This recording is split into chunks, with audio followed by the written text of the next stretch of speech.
आज मैं आपको जो कहानी सुनाने जा रही हूँ वो कहानी है जादुई सैंडल के बारे में। तो चलिए कहानी शुरू करते हैं।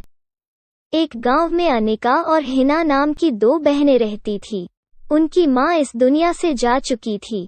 उनके पिता ने सरस्वती से दूसरी शादी की ताकि वो अनिका और हिना का ख्याल रख सके, क्योंकि आरव शहर में काम करता था और उसे कई दिन शहर में रहना भी पड़ता था। लेकिन उसका यह फैसला बिल्कुल गलत साबित हुआ, क्योंकि सरस्वती अनिका और हिना का बिल्कुल ख्याल नहीं रखती थी, बल्कि उनसे घर के काम करवाती थी। सरस्वती की एक बेटी अंजलि थी, उससे बहुत प्यार करती थी। एक दिन हिना अपनी सौतेली माँ सरस्वती के पास आती है और उसे कहती है, माँ मेरी चप्पल टूट गई है, मुझे नई चप्पल दिलवा दे। चप्पल टूट गई है तो मैं क्या करूं?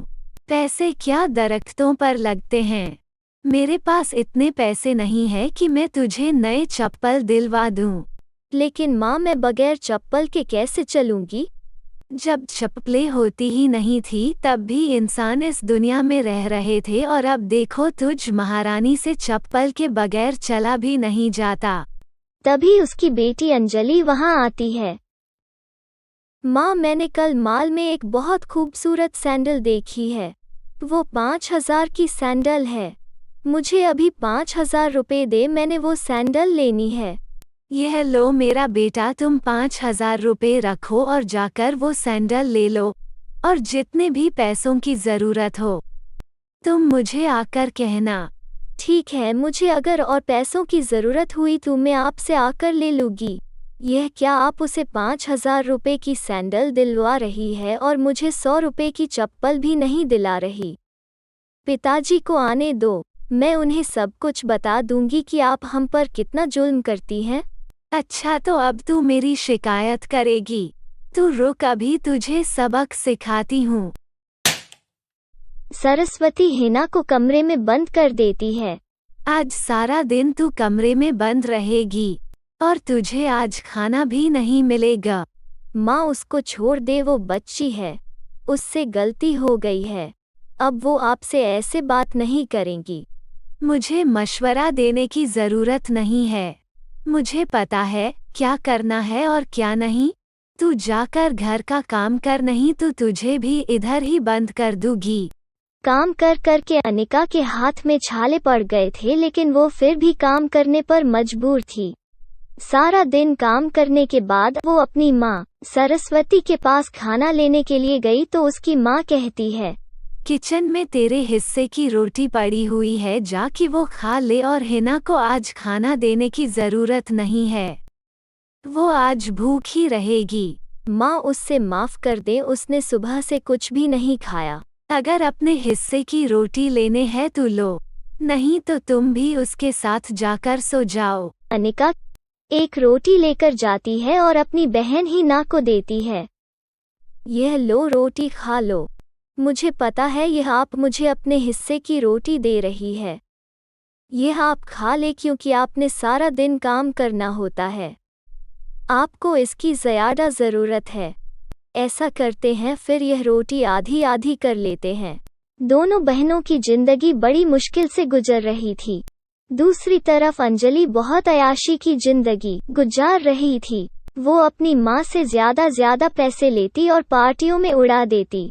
एक दिन हिना के पाँव में कांटा चुभ जाता है, उसके पाँव से खून निकलने लग जाता है। माँ को कहा भी था कि चप्पल ले कर दो, लेकिन उन्होंने मेरी बात नहीं मानी। अब देखो मेरे पाँव में कांटा लग गया है, मुझे बहुत दर्द हो रहा है। तू रो मत, मैं अभी इस पर दवाई लगाती हूँ, यह ठीक हो जाएगा। एक दिन वो दोनों बहनें जंगल में लकड़ियाँ लेने जा रही होती हैं। उनको रास्ते में एक बूढ़ी औरत मिलती है।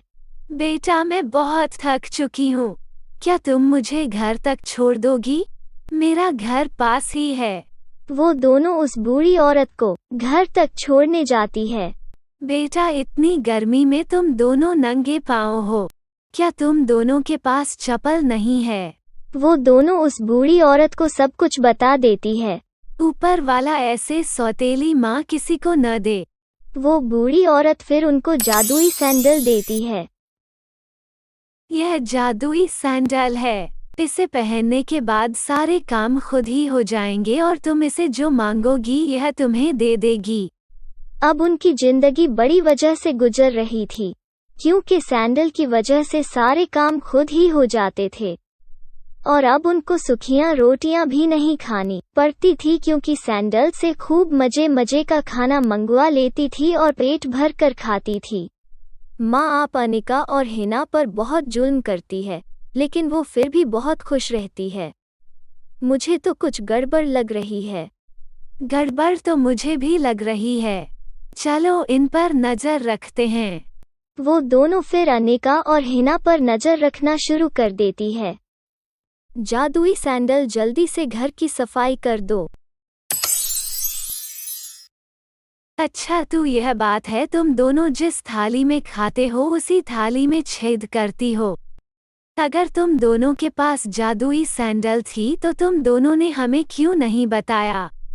अब जल्दी करो, यह सैंडल हमें दे दो।